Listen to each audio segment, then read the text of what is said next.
ശബരിമല സ്വർണ്ണക്കവർച്ചാ കേസിൽ സ്വർണം പൂശിയ സ്മാർട്ട് ക്രിയേഷൻസ് കമ്പനിയുടെ സിഇഒയെ വീണ്ടും ചോദ്യം ചെയ്തു.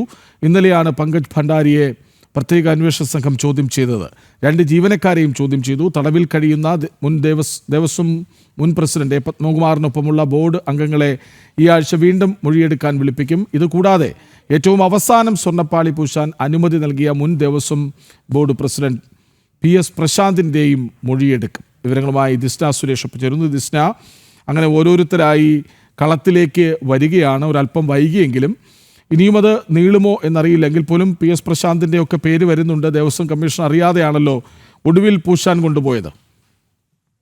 തീർച്ചയായും കൃഷ്ണദാസ് സൂചിപ്പിച്ചതുപോലെ തന്നെ ഉന്നതരിലേക്ക് ഇതുമായി ബന്ധപ്പെട്ട അന്വേഷണം പോകുന്നു എന്ന് തന്നെയാണ് മനസ്സിലാക്കാൻ സാധിക്കുന്നത്. മുൻ ദേവസ്വം ബോർഡ് പ്രസിഡന്റ് PS പ്രശാന്തിന്റെ മൊഴി SIT സംഘം രേഖപ്പെടുത്തുമെന്ന് തന്നെയാണ് നമുക്ക് മനസ്സിലാക്കാൻ സാധിക്കുന്നത്. അതോടൊപ്പം തന്നെ ഈ സ്മാർട്ട് ക്രിയേഷൻ നമ്മൾ ഒരുപാട് കേട്ടതാണ്. സ്മാർട്ട് ക്രിയേഷനും സ്വർണ്ണക്കൊള്ളയുമായുള്ള ബന്ധം എന്താണെന്നത് ഉൾപ്പെടെ നിരവധി സംശയങ്ങൾ ആദ്യഘട്ടത്തിൽ ഉയർന്നു വന്നിരുന്നു. ഈ സ്വർണം അവിടെ എത്തി വേർതിരിച്ച് പിന്നീടാണ് ഉണ്ണികൃഷ്ണൻ പോറ്റി ഇത് കൊള്ളയടിക്കുന്നത് എന്നത് അന്വേഷണ സംഘം ഉൾപ്പെടെ കണ്ടെത്തിയതാണ്. സ്മാർട്ട് ക്രിയേഷൻസിന്റെ CEO ഉൾപ്പെടെ ഇന്നലെ ചോദ്യം ചെയ്തിരുന്നു എന്നത് തന്നെയാണ് നമുക്ക് മനസ്സിലാക്കാൻ സാധിക്കുന്നത്. CEO പങ്കജ് ഭണ്ഡാരിയോടൊപ്പം 2 ഉദ്യോഗസ്ഥരെയും ചോദ്യം ചെയ്തിരുന്നു. രാവിലെ തുടങ്ങിയ ചോദ്യം ചെയ്യൽ വൈകുന്നേരത്തോടു കൂടി പൂർത്തിയായി.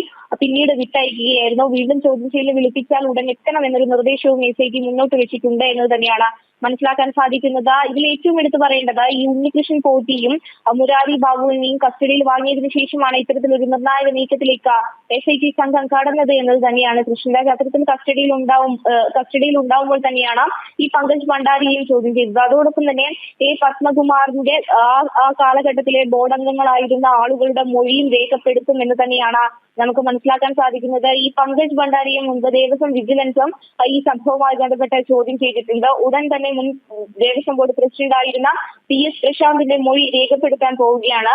അപ്പോൾ ഈ അന്വേഷണം തദ്ദേശ തെരഞ്ഞെടുപ്പിന് ശേഷമാണ് ഈ സ്വർണ്ണ കവർച്ചാ കേസ് വീണ്ടും ഇത്തരത്തിലൊരു അന്വേഷണത്തിലേക്ക് കടക്കുന്നത്. നമുക്കറിയാം ഉണ്ണികൃഷ്ണൻ പോറ്റിയെയും മുരാരി ബാബുവിനെയും അതോടൊപ്പം തന്നെ പങ്കജ് ഭണ്ഡാരിയും ഒക്കെ മാത്രം കേന്ദ്രീകരിച്ചുകൊണ്ടാണ് ഈ അന്വേഷണം നടന്നിരുന്നത്. ഇത്തരത്തിൽ അന്വേഷണം ഒരു ഉന്നതരിലേക്ക് എത്താനുള്ള ഒരു സാഹചര്യത്തിലേക്ക് കടക്കുന്നത് തന്നെയാണ് നമുക്ക് മനസ്സിലാക്കാൻ സാധിക്കുന്നത്. ഇതിൽ ഏറ്റവും നിർണായകമാകുന്നത് പങ്കജ് ഭണ്ഡാരിയുടെ മൊഴി, അതോടൊപ്പം തന്നെ ഇനി PS പ്രശാന്തിന്റെ മൊഴി ഉൾപ്പെടെ രേഖപ്പെടുത്തുമ്പോൾ കൂടുതൽ വിവരങ്ങൾ പുറത്തുവരും. അതോടൊപ്പം തന്നെ പത്മകുമാറിന്റെ കാലഘട്ടത്തിലെ ബോർഡ് അംഗങ്ങളുടെ മൊഴി രേഖപ്പെടുത്തുമ്പോഴും നിർണായകമായ കൂടുതൽ വിവരങ്ങൾ പുറത്തുവരും എന്ന് തന്നെയാണ് മനസ്സിലാക്കാൻ സാധിക്കുന്നത്. പക്ഷേ 2025 PS പ്രശാന്തിന്റെ കാലഘട്ടത്തിലെ സ്വർണ്ണ കവർച്ചയുമായി ബന്ധപ്പെട്ട കേസുകൾ ഈ അന്വേഷണ പരിധിയിൽ, അതായത് ഇപ്പോൾ കേസ് അന്വേഷിക്കുന്ന SITയുടെ അന്വേഷണ പരിധിയിലില്ല. അതിന് ഹൈക്കോടതി നിർദ്ദേശം ലഭിച്ചിട്ടില്ല എന്ന് തന്നെ മനസ്സിലാക്കുന്നു. പക്ഷേ അതുമായി ബന്ധപ്പെട്ട് മൊഴികൾ കിട്ടിയ അടിസ്ഥാനത്തിൽ അതിന്റെ വിശദീകരണവും ഈ അന്വേഷണ സംഘം ശേഖരിക്കുമെന്ന് തന്നെയാണ് നമുക്ക് മനസ്സിലാക്കാൻ സാധിക്കുന്നത്. ഇനി ഹൈക്കോടതിയിൽ റിപ്പോർട്ട് സമർപ്പിക്കുമ്പോൾ ഈ അന്വേഷണ പുരോഗതി റിപ്പോർട്ടിൽ ഉൾപ്പെടെ